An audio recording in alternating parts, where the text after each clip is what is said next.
आज मी ही डिस्क आपल्या उजव्या हाताने फेकणार आहे आणि आपल्याला बघायचं आहे की कुठे जाते.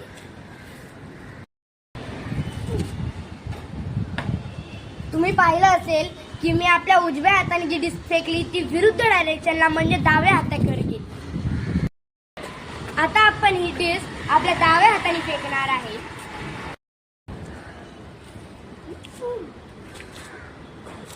तुम्ही बघितलं असेल की आता जी डिस्क विरुद्ध डायरेक्शन मध्ये परत गेली त्या साईडला. ठीक आहे.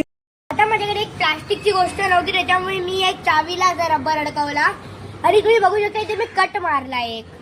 ठीक आहे. आता या कट मध्ये त्याची चावी घुसवणार. ठीक आहे. आणि नंतर ह्याला आपण आता फेकणार. हा तुम्ही बघू शकता मी ह्याला नीटपणे अडकवलंय. आता उजव्या हाताने आपण फेकणार ह्याला. तुम्ही बघू शकता या टाइम मी जेव्हा उजव्या हाताने सोडलं ते परत फिरून उजव्या हाताला झालं. आता आपण हे डाव्या हाताने फेकूया. तुम्ही बघू शकता ह्याला मी आपल्या डाव्या हाताला अडकवलं. आता फेकणार आहे आपण. तुम्ही बघू शकता या टाइम पण आपण ज्या हाताने फेकला त्याच हाताकडे गेलं. आता का होतंय कारण की जेव्हा आपण ना फ्रिस्बी याच्याने रबरनी फेकतो तेव्हा ती जास्ती जोरात स्पिन होते आणि जेव्हा जास्ती जोरात होते ती त्याच डायरेक्शनला वळते.